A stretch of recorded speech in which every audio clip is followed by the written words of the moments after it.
guys, as you can see by the title, it has been like a year plus at least since I've done one of my CD collection, album collection videos, and I was like, holy crap, like I have a lot of stuff to show you guys. I feel like from updates from like last year up until now, and it was way past due to do one of these videos. If you're also wondering why I am wearing a long sleeve shirt in August, it is because Rhode Island is bipolar as fuck and can't decide if it wants to do fall early or what, because it's actually pretty cold out for August. Like always, I do these CD collection videos. I go by alphabetical order because that's how I have them organized, what I've gotten. And then there's quite a bit of updates, and there's also going to be doing the S's next for the collection. Let's get to it right now. I don't know what this was supposed to be. This is a new dance. This I think was one of the latest CDs I got. This is the Goo Goo Dolls Dizzy Up the Girl. But I'm actually going to be seeing them tomorrow on my birthday, but by the time this video is up, my birthday will already have passed. But I'm seeing the Goo Goo Dolls tomorrow. I'm really excited, and I got this to kind of catch up on more of their stuff. There's Iris on it, but there's other amazing songs besides Iris.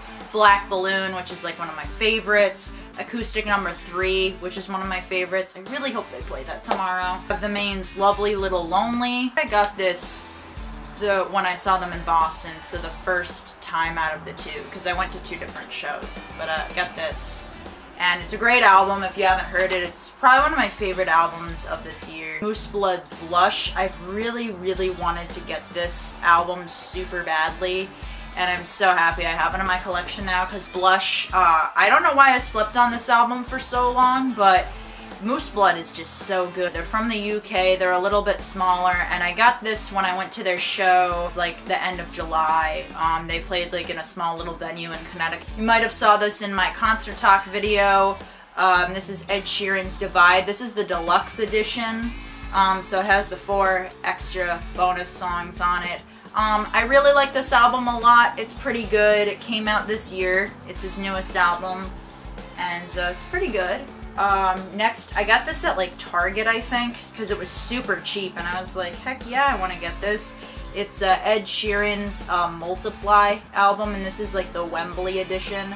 So it has a live DVD of him playing at Wembley Stadium. This is Balance and Composure's The Light We Made. I got this when I saw them last November. And this is their latest album. If you don't know, this was in my top albums of 2016. Amazing, kind of chill, laid-back record from the guys. And I'm actually wearing their shirt right now too, which is the only pink you will probably see me ever wear is from this shirt. Next, also from that show, because Foxing opened for Balance and Composure, we have Foxing's The Albatross. I really wanted to get this on CD so I could listen to it in the car. And I also met Connor, the vocalist for the band, and he signed it, as you can see. And I really love this because when you open it up too, it's got, the CD is just gorgeous. Like, I love the nature aspect to the whole thing. Foxing is a really talented band. One of my favorite albums of 2016. It was in my top 2016 albums video, Beyonce's Lemonade. I think I ordered this online because I literally called almost every FYE and they did not have this for whatever reason. It is probably her best. It was such a good album, like such a good pop record. It blew me away. Of Amarosa's 131 album. This was also in my top albums of 2016. So a lot of these albums are from last year that I'm talking about. This is Julian Baker's album Sprained Ankle. If you guys don't know, I'm like obsessed with Julian Baker. I love her.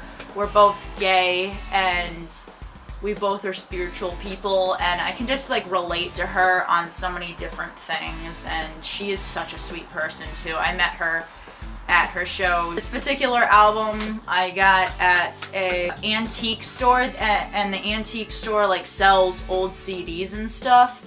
And this is Bette Midler's Some People's Lives. I'm like a low-key Bette Midler fan. I love a lot of the movies that she's been in, and I actually think she has a really great voice. Maine's American Candy album, really good, fun album, very upbeat. And I remember when I bought that album at Warped Tour last year, it also came with, for free, their covers. So it's got like side A, side B, side C. And like, so it's just like different covers. They have like a Justin Bieber cover on here, a Drake cover, for the S's. Next up we have Say We Can Fly's Between the Roses Deluxe Edition. I got this when I saw Say We Can Fly open for Tonight Alive and Set It Off. That was last year in March. And I got to meet Braden Berry, who is basically Say We Can Fly. I got to meet him again and he signed this. And I was really stoked that I found this album because this is my favorite album that he's done. Next is Scary Kids Scaring Kids. This is their self-titled album. This is such a throwback band for me because when I first was getting into kind of like emo, hardcore music, Scary Kids Scaring Kids was like one of the first bands I listened to. If you haven't heard of this band, they're not together anymore, but I feel like, in my opinion, they sound like a heavier emo version of like All Time Low. Like the lead vocalist of this band kind of sounds like Alex from All Time Low. It's like weird. Next is The Script, Science and Faith. This is my favorite Script album. If you guys don't know, because I really don't talk about them on my channel, The Script is a band that, you know, plays pretty frequently on the radio that I've always liked. That album being my favorite, and their first album is also great. This is Fails, Pull the Thorns from Your Heart. I got this when I saw them at Warped Tour in 2015, I believe. This was like their newest record, so they were playing quite a few songs off this. This is more of their like hardcore punk side, because they've more of their recent material, they've kind of done more of like this style of music. Next I have Sleeping with Sirens. We're getting into Sleeping with Sirens music. So this is Less Cheers to This. This is my favorite Sleeping with Sirens album. This is If You Were a Movie, this is your soundtrack. This is their acoustic EP. Like when this came out, like the first, like the release date, I was like, I need to get this. So I went to Hot Topic and they had like the last one and I was so soothed.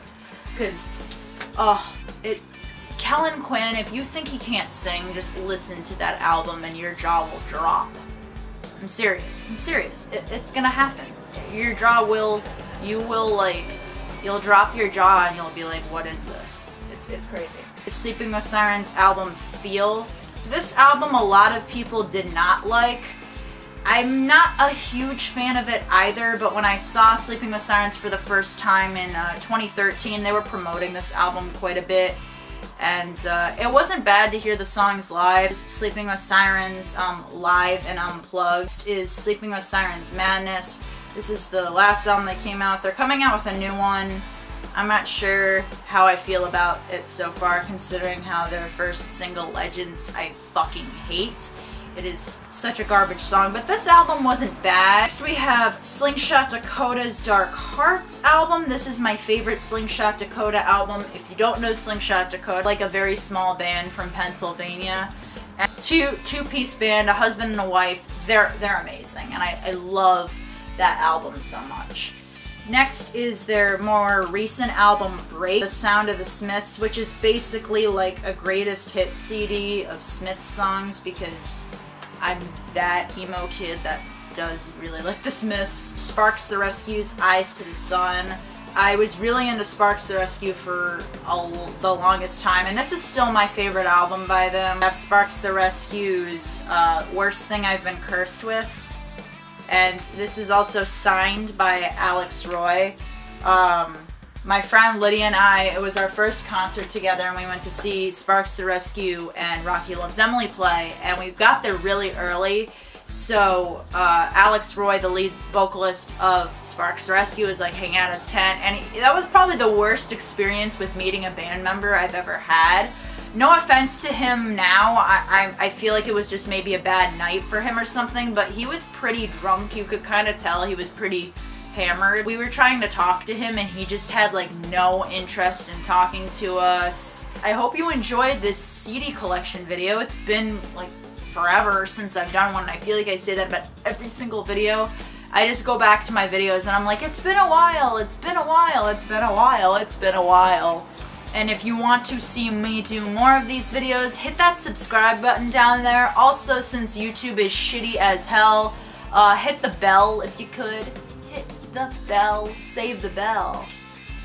I never watched that show. Down below is my social media sites. If you want to follow me on Twitter and Instagram and all that jazz, or my other YouTube channels that I have barely posted on, feel free to do that. But like, stay tuned, because on one of my YouTube channels I will probably be posting like a short film type thing maybe. Stay brutal, stay tuned for more videos, and see ya later.